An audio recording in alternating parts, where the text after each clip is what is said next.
the old rules just don't apply anymore. There was something about COVID, that lockdown, the pandemic, going through that collective experience that we went through, that just provided a reset for a lot of areas of society. Now, I think some of these areas of society were changing, but COVID accelerated these changes. And we're seeing it in almost every sector. We're seeing it in the economic markets. We're seeing it in the labor market. We're seeing it in the political realm. We are seeing it in the way that we go about doing business. Case in point, I just came back from 3.5 weeks in the US, and my return trip, the itinerary was a little bit complicated and long. I flew from Miami to Chicago and then took a long haul flight with a different airline from Chicago to Hong Kong, Hong Kong to Brisbane, and then yet another airline from Brisbane to my home airport of Townsville, because I live in rural North Queensland. So the whole trip took about 41 hours, believe it or not, and there's a story behind why I chose that route, which I won't bore you with. But what's interesting is I specifically chose the very first flight out of Miami because I have a habit of not traveling with my luggage. My luggage decides to stay in places where I am leaving. And this has happened many, many, many times, which is why I always put air tags in my luggage and I track it with the apps and all of that. Anyway, I also subscribe to a service which will do the tracking down for me. So I'm covered. I've never not gotten a bag back, but I've had plenty delayed. Well, this was the weirdest experience that I've ever had. So I took the very first flight out of Miami, and knowing that if my bag decided to stay in Miami, that it would be put on the next flight and would still catch up with me in Chicago. I could put it onto my long haul flight, all would be good. Except, and that's exactly what happened, one of my 2 bags decided to stay in Miami. Apparently it wanted more time at the beach. But instead of putting it on the next flight from Miami to Chicago, that flight was overbooked and very, very heavy. So they bumped it to the next flight, which landed in Chicago 2 hours after I took off for Hong Kong. Okay, fine. So I get to Chicago. I know that my luggage did not make the next flight because the next flight took off while I was in air. And again, having my luggage tracker, I knew exactly where it was. So I fill out a baggage claim in Chicago. They were fantastic, by the way. Customer service extraordinary. Best baggage services I've ever dealt with. American Airlines in Chicago. Shout out to them. Really, really good. However, when I filled out the claim, they had taken the routing down. They knew that they had to get it to the Townsville airport. For some reason, when the bag arrived, and again, I was mid-flight from Chicago to Hong Kong, and that's like a 15-hour flight. So by the time I landed, I looked at my app, and my bag was still in Chicago. It was supposed to be flown to LA, and then from LA to Brisbane, Brisbane to Townsville. That didn't happen.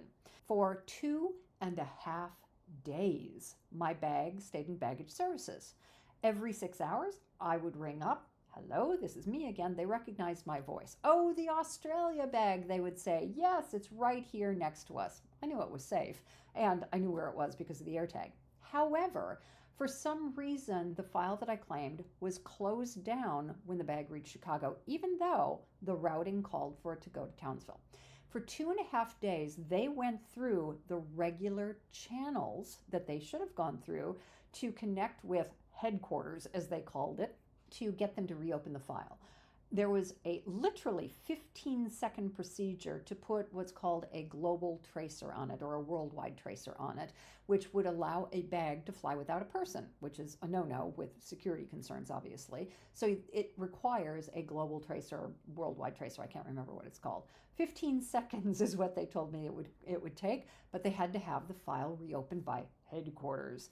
Well, headquarters, despite not 1, not 2, not 3, not 4, but 5 inquiries, because I'm calling every 6 hours, 5 inquiries, nothing, absolutely nothing. And I'm beside myself. And I knew that the bag would eventually reach me. Worst case scenario, my sister lives in Chicago. She could have gone to pick up the bag and cost me an arm and a leg to ship it over, or just kept it until the next trip to the States. But I really wanted the bag. There were some things in the bag that I really wanted that I needed here in Australia. So I reached out on social media and reached out to a couple of Facebook groups that I was in and asked them for any advice. Does anybody know anybody with American Airlines? Can anybody help me? Like I said, everybody was really, really nice, really, really helpful, but their hands were tied. And they said something interesting. Until about 5 months ago, they could have picked up the phone and called headquarters. But 5 months ago, the procedures changed, and now even they at local baggage services can only contact headquarters via email. What is wrong with that picture? Is it the labor shortage? Can they not find enough people to staff the positions that they need to staff?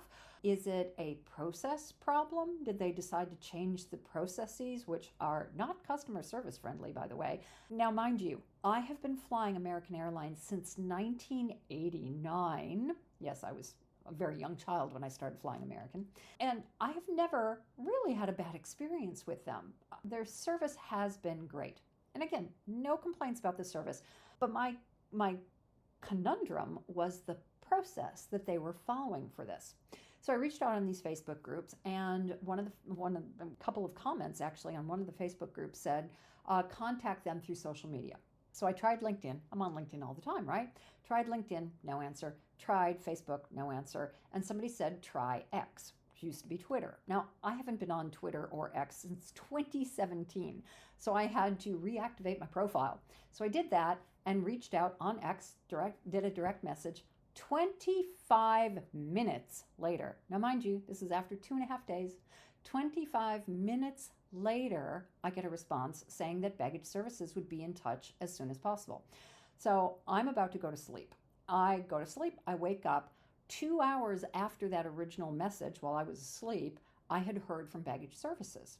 Long story short, the woman at baggage services, I think her name was Shadra, did an amazing job, absolutely amazing job. She assured me that she was going to work with me to get my bag to me, that she would be on the case would not be closed, and that she was going to be right there with me.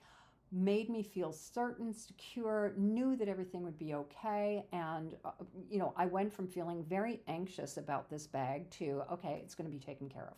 And indeed, it was routed. I can't remember the routing, but it arrived in Australia 4 days after I arrived in Australia. And being a regional airport and another airline, and Qantas is excellent, they reached out to me. Coincidentally, my partner was flying in from New Zealand and was able to collect the bag and bring it to me 4 days after I arrived in Australia. So what's my point? My point is that as organizations are dealing with these really very real challenges around staffing, around processes, around cost-cutting measures and efficiencies, which all organizations are dealing with in this day and age, I think sometimes we're losing sight of the customer. So what is it about where we are now that has us not reaching out through normal channels, not handling things through normal channels, but being very, very responsive to social media? Now, mind you, this was a direct message. It wasn't that I was blaring out that, American Airlines was terrible or anything like that. Didn't do that. And I wouldn't do that because they have been very, very good to me for a very long time. But I just found it really interesting and an example of how the rules are changing. We cannot do the same things that we've been doing. What got us here will not get us to where we want to go. I've been saying this for years.